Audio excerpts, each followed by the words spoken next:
레위기에는 다양한 제사들이 등장을 합니다. 우리 성경 통독할 때도 레위기에 닥쳤을 때 우리의 마음이 조금 피곤해졌었죠. 여러 가지 규율들이 등장하고 율법들이 등장합니다. 그것들이 결코 우리에게 익숙하지 않기 때문에 우리는 그것들을 대할 때, 레위기에 등장하는 여러 가지 율례들과 제사법들을 대할 때 낯설기만 합니다. 레위기의 제사는 이집트를 탈출해서 광야에서 드리는 이집트 사람들이 아닌 이스라엘 백성들의 제사법을 다루고 있었습니다. 이스라엘의 하나님께서 명하신 제사의 규칙은 아주 특별했습니다. 어떤 점에서 특별했냐 하면 그 당시에 고대 근동 아시아의 사람들이 예배를 드리고 제사를 지내는 방식과는 달랐는데 어떤 점이 특별했느냐? 이들은 제사를 지낼 때, 고대 근동의 사람들이 제사를 지낼 때는 언제든지 음식, 술, 파티, 축제가 뒤따랐고 함께 했습니다. 반면 이스라엘의 제사는 그렇지 않았죠. 이스라엘의 제사는 거룩한 규율과 엄격한 규칙을 따라서 행해져야 했습니다. 하나님께서 이스라엘 백성들에게 이렇게 엄격한 규율과 엄격한 제사법을 허락하셨던 이유는 무엇일까요? 우리가 생각하기로는 그냥 하나님은 그런 분이시니까 라고 생각할 수 있겠지만 하나님께서는 분명히 이스라엘 백성들을 구별하기 원하셨습니다. 이집트에서 탈출했기 때문에 너희는 무언가 달라야 한다. 이집트에서 제사 지내는 방식과 또한 너희가 지금 이제 가나안 땅으로 들어갈 건데 가나안 땅에 들어가면 그 사람들이 지내는 제사의 방식은 향락을 즐기고 탕진하고 기뻐하고 행복해하고 그런 것들로 가득 차 있는데 우리는 그렇지 않아. 나 이스라엘의 여호와 하나님은 너희들에게 그런 걸 허락치 않는다. 너희는 오직 앞으로 제사를 지낼 때 나를 위해서만 제사를 지내야 한다. 하나님께서는 그렇게 이스라엘 백성들에게 제사법을 엄격하게 규정하면서 가르치셨습니다. 번제가 그러했고요, 소제가 그러했고요, 속건제가 그러했고요, 속죄제가 그러했습니다. 특히나 이스라엘 백성들에게 아주 고역인 일이 한 가지가 있었는데 그건 뭐였냐면 바로 제사를 지낸 음식을 먹을 수 없었던 것에 있습니다. 아까도 말씀드렸다시피 이방 족속들의 제사에 있어서는 그들은 제사를 지낸 후에 제사에 바쳐졌던 제물들을 마음껏 먹고 나누고 마셨습니다. 한참 즐겼습니다. 그런데 이스라엘 백성들은 그렇게 할 수가 없었습니다. 하나님께서 엄격하게 금지하셨기 때문에. 이스라엘 백성들이 얼마나 힘들었을지 여러분 상상이 되십니까? 이스라엘 백성들이 고기를 얼마나 좋아했던 민족인지 이 구절에 써 있습니다. 출애굽기 16장 3절인데요. 함께 읽으실까요? 시작. 이스라엘 자손이 그들에게 이르되 우리가 애굽 땅에서 고기가마 곁에 앉아 있던 때와 떡을 배불리 먹던 때 여호와의 손에 죽었더라면 좋았을 것을. 여기까지 읽겠습니다. 지금 이스라엘 백성들이 출애굽을 한 지 얼마 안 됐습니다. 이집트를 떠난 지 얼마 안 됐습니다. 근데 이스라엘 백성들의 식성은 저랑 조금 비슷했었던 것 같습니다. 차라리 내가 노예 생활을 하더라도, 차라리 내가 죽더라도 고기가마 옆에서 죽을 것을. 이스라엘 백성들은 고기를 먹지 못했던 것이 참으로 한스러웠던지 이제 광야 생활을 시작하면서 먹을 게 없어서 한탄하는 그 순간에도 이집트에서 노예 생활을 하던 때에 좋은 향기를 내뿜었던 그 고기가마를 떠올렸습니다. 그런데 이제 광야에서 하나님께서 레위기의 말씀들을 통하여서 제사법들을 주셨는데 이제 제사를 지내는데 고기 굽는 냄새는 나는데 못 먹는 거예요. 광야에서 고기 먹을 일이 있었겠습니까? 이스라엘 백성들에게 참으로 귀한 음식이었을 겁니다. 그리고 그 소와 양들이 뒤따르고 있었겠지만 그 소와 양들은 다 하나님께 드려질 것이라고 여겨졌을 것입니다. 얼마나 힘들었을까요? 그런데 오직 이 고기는 다 태워서 하나님께 드려져야 하는데 남은 고기 그리고 정해진 어떤 고기들은 딱 제사장들만 먹을 수 있었습니다. 이스라엘 백성 전체에서 제사장들만 먹을 수 있었습니다. 제사장들만 신났겠죠. 그런데 다시 생각해 보면 제사장들도 과연 신이 났을까 싶긴 합니다. 물론 그들은 제사에 사용된 고기를 먹을 수 있었지만 율법에 따르면 정해진 장소에서 정해진 시간 안에 남기지 않고 다 먹었어야 됐습니다. 다시 한번요. 정해진 장소에서 정해진 시간 안에 남기지 않고 다 먹었어야 됐습니다. 제사를 적당히 조금만 드려갖고 고기가 조금 남았었다면 뭐 적당히 배부르게 먹을 수 있었겠지만, 그리고 안 먹는 것보단 낫다고 생각하실지 모르겠지만, 아주 많은 고기들을, 제사를 아주 크게 지냈을 때 발생한 많은 제사 제물들을 제한된 사람 몇몇이서 제한된 장소에서 제한된 시간 안에 먹어야 한다? 엄청나게 고역이지 않았을까 싶습니다. 그런데 아까 말씀드렸던 번제, 소제, 속죄제, 속건제, 이게 다 제사의 5가지 종류 중에 4가지인데 나머지 1가지, 화목제는 달랐습니다. 한번 따라해 주시겠습니까? 화목제. 화목제. 네, 레위기에는 화목제에 관한 규율도 등장을 하는데, 화목제가 왜 특별했을까요? 바로 화목제에 사용된 제물은 일반 백성들도 먹을 수 있는 유일한 제물이었습니다. 그렇기 때문에 사람들은 아마도 화목제를 되게 기다렸을 겁니다.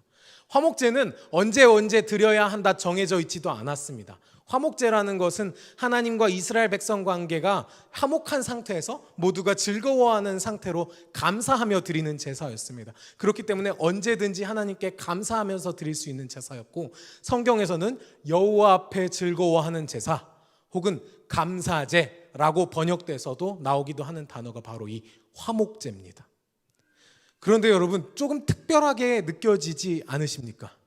하나님은 그 어떤 제사이든지 그 어떤 예배이든지 그 대상이 오직 여호와 하나님이어야 한다고, 다른 사람이면 안 되고 우상이면 안 된다고, 그러면서 지금 제사장들만 먹게 하기 위해서 그 규율들을 다 정해놓지 않았습니까? 다 태워버려라, 그리고 남은 조그만 것들은 제사장들이 먹어라, 그렇게 정하시지 않았습니까? 번제가 그랬고, 소제가 그렇고, 속죄제가 그렇고, 속건제가 그러지 않았습니까? 그런데 하나님께서 왜 화목제는 제물을 나눠 먹을 수 있게 허락해 주셨던 걸까요? 신명기 12장 12절에는 이들이 감사제사, 화목제사를 드릴 때 어떤 모습으로 제사를 지냈었는지가 기록되어 있습니다. 우리 함께 신명기 12장 12절 말씀 읽겠습니다. 시작. 너희와 너희의 자녀와 노비와 함께 너희의 하나님 여호와 앞에서 즐거워할 것이요, 내 성중에 있는 레위인과도 그리할지니 레위인은 너희 중에 분깃이나 기업이 없음이니라. 아멘. 지금 이 신명기 12장 12절 말씀은 감사제사를 지내는 장면이 등장하고 있습니다. 너희는 감사제사를 지낼 때 하나님 여호와 앞에서 즐거워할 때에 자녀와 너희의 노비들을 불러라. 그리고 레위인도 불러라. 그들과 함께 제물을 나누어 먹어라. 여호와 하나님께서 바라셨던 것은 축제였던 것 같습니다. 아니, 축제 그 자체이기보다는 분명히 나눔이었습니다. 하나님께서는 이들이 감사의 제사를 지낼 때 하나님께만 드려라, 너네가 감사할 것이 있다면 나에게 다 바쳐라, 여호와 하나님인 나에게 바치고 정해진 것들만 제사장에게 줘라가 아니라, 다른 제사들과는 다르게, 다른 제물들과는 다르게 화목제사, 감사제사만큼은 그 제물을 나눠 먹어라 라고 말씀하신 것입니다. 하나님은 왜 감사제사만큼은 이웃과 소외된 자들과 함께 나누게 하셨을까요? 이 시간 함께 하나님께서 바라시는 온전한 감사에 대해서 생각해 보길 원합니다. 지난 주일은 추수감사 주일이었습니다. 예쁘게 추수감사 데코레이션도 했었고요, 또 주일 예배 시간에 감격적인 첫 세례식도 거행했었습니다. 그리고 거룩한 주의 만찬에 온 성도가 함께 참여했었죠. 추수감사 주일 어간이 되면 거의 모든 교회가 하는 게 있습니다. 뭐죠? 다들 교회 오래 다녀보셨기 때문에 아실 텐데, 추수감사 주일 어간이 되면 다들 감사 노트를 작성을 합니다. 우리 시흥동산교회도 지난 주일날 153 감사 노트가 제공되어서 각자 나에 대한 감사, 가족에 대한 감사, 교회에 대한 감사, 감사 제목을 적는 시간이 있었습니다. 저도 감사 노트를 적었던 기억이 있는데 짧게 그 기억을 나누고자 합니다. 저는 감사 노트 하면 항상 떠오르는 게 있는데 제 20살 적 기억입니다. 제가 20살 시절 처음으로 교사가 되었을 때, 제가 다니던 모교회에서 유년부의 교사가 되었을 때 바로 교사로 투입되지는 않았었습니다. 교사가 되기 위해서 몇 달간의 제자 훈련을 받았어야 했습니다. 저희 담당 전도사님께서 매주 주일 오후마다 교사 훈련을 인도하시고 또 성경 공부를 가르쳐 주셨는데요. 매주 숙제가 있었습니다. 그 숙제의 이름하여 백감사였습니다. 백감사가 뭘까요? 네, 일주일마다 100가지 감사의 제목을 A4 용지 앞뒤로 빽빽하게 적어오는 것이었습니다. A4 용지 앞뒤로 빽빽하게 손으로 적어야 했습니다. 컴퓨터로 치는 것도 안 됐습니다. 몇 주간 그 백감사 채워가는 것 재밌었습니다. 하지만 한두 주 갔을까요? 한 3주차부터는 너무너무 힘들었습니다. 그리고 이 백감사를 어떻게 일주일에 7등분을 해갖고 하루에 하나씩 썼겠습니까? 하루에 10개씩 15개씩. 전혀 그렇지 않았습니다. 토요일 밤이 되면 큰일 났다, 망했다, 내일 100개 써가야 되는데 맞다, 까먹고 있었다 하면서 이제 토요일 밤에 펜을 집어들고 종이에다 100가지 감사를 적어 내려가기 시작합니다. 그럼 그 감사 제목을 기억하면서 지난 일주일을 돌아보는 거죠. 무슨 일이 있었지? 무슨 일이 있었지? 내가 학교 가려고 버스 타는데 버스가 아주 좋은 타이밍에 도착했어. 그러면 쓰는 겁니다. 1번, 하나님 7002번 버스가 배차 간격이 40분인데 제 눈앞에 딱 도착하게 해주셔서 감사합니다. 그걸로 이제 하나 쓰고, 그 다음부터 이제 계속 쓰는 거죠. 무슨 수업을 들었는데 그 수업 잘 이해하진 못했지만 어쨌든 수업 시간에 안 졸아서 감사합니다. 그런 식으로 100가지를 써 내려가는 겁니다. 참 은혜가 됐겠죠. 아멘이 안 나오죠. 왜냐하면 은혜가 되지 않습니다. 이거 정말 고역이었습니다. 그야말로 한 30개 50개까지는 정말로 제가 지금까지 감사했던 것, 일주일 동안 있었던 놀라웠던 것, 제가 정말 실제로 감사하다고 느꼈던 것들을 적기 시작했습니다. 엄마가 끓여주신 미역국 감사합니다. 엄마가 해주신 밥이 고슬고슬하니 맛있어서 감사합니다. 무슨 반찬이 맛있습니다. 총각김치 감사합니다. 배추김치 감사합니다. 열무김치 감사합니다. 그렇게 해서 다 채워갔습니다. 근데 이제 한 60가지 70가지를 쓰고 나면 떨어지는 거예요. 나머지 30가지를 채워갈 요량이 없습니다. 만약에 30가지가 없어요 하면은 그 다음 주에 불어납니다. 130가지를 써야 되는 거예요. 무조건 써야 되는 겁니다. 그러니까 그때 제가 한 게 뭐였냐면, 손이 너무 아프잖아요. 이게 쓰다 보면 막 열도 받고 이게 훈련이야, 어떻게 이게 고문이지 이러면서 하는데 손이 너무 아프니까 손을 보게 되더라고요. 손을 보게 되면서 제 손에 대한 감사를 하기 시작했습니다. 손이 통통하니 괜찮은 것 같아서 감사합니다. 손이 큼지막하진 않지만 그냥 그럭저럭 쓸만하니 감사합니다. 그렇게 쓰다 보니까 여러 가지 손에서도 괜찮아 보이는 것들이 많더라고요. 엄지손가락 감사합니다. 검지손가락 감사합니다. 중지손가락 감사합니다. 약지손가락 감사합니다. 새끼손가락 감사합니다. 반대손도 있잖아요. 그래서 왼손 엄지손가락 감사합니다. 검지, 중지, 약지, 새끼손가락. 벌써 그렇게 10가지를 또 채워서 행복했던 시간들이 떠오릅니다. 저는 감사 노트 써라 하면은 그 기억부터 떠오르거든요. 그런데 여러분, 시간이 흐르고 나서 저의 그 감사는 뭔가 잘못됐다는 걸 깨닫습니다. 왜 잘못됐을까요? 억지로 짜낸 감사니까 잘못됐습니까? 제가 작성한 감사들이 물론 억지로 끄집어낸 감사의 제목들이었지만 가짜 감사 제목은 아니었습니다. 왜냐하면 전 진짜 엄지손가락이 있어서 다행이라고 생각했거든요. 검지손가락이 있어서 정말 다행이라고 생각했거든요. 제가 좋아하는 기타도 칠 수 있고요, 핸드폰도 마음껏 할 수 있으니까 검지손가락 없었으면 어쩔 뻔했어 하는 마음에 그렇게 썼습니다. 오른쪽 검지손가락이 있어서 감사하다고요. 하지만 저는 시간이 흐르고 나서야 제 그 감사 제목이 잘못됐다는 걸 깨달았는데, 왜냐하면 저의 감사가 누군가의 아픔이 될 수도 있다는 걸 깨달았기 때문입니다. 여러분, 이해가 되십니까? 제가 엄지손가락, 검지손가락, 중지손가락, 약지손가락, 새끼손가락 있다고 감사한 제목이 누군가에겐 아픔이 될 수 있습니다. 손가락이 자유롭지 못한 사람들에게, 사고로 손가락을 잃은 분들에게 아픔이 될 수 있습니다. 저 사람은 감사의 제목이라고 말을 했지만 나는 감사의 제목으로서 그것을 내세울 수 없기 때문에 마음이 아플 수도 있다는 생각이 든 것입니다. 오지랖 아니야? 그런 것까지 생각해야 돼? 감사해야 되는데 너 지금 감사 제목 100개 써야 되거든? 그러면 할 말 없습니다. 하지만 저는 제가 드렸던 이 감사의 제목이 결코 성숙한 감사가 아니라는 생각에 결론을 도달했습니다. 왜 그럴까? 다른 사람들의 상황을 헤아리지 않고 저 자신에게만 집중한 감사였기 때문에 그랬습니다. 제가 한 가지 놓치고 있었던 것은 바로 레위기 제사에서 나타났던, 신명기 제사에서 나타났던 나눔이었습니다. 사랑하는 여러분, 감사는 나눔을 만날 때 비로소 온전한 감사가 됩니다. 한번 따라 읽어주시겠습니까? 감사는 나눔을 만날 때 비로소 온전한 감사가 됩니다. 사랑하는 여러분, 나눔이 없는 감사는 자칫 자랑이 되기 쉽습니다. 나눔이 없는 감사는 자칫 약자에 대한 무시가 될 수도 있습니다.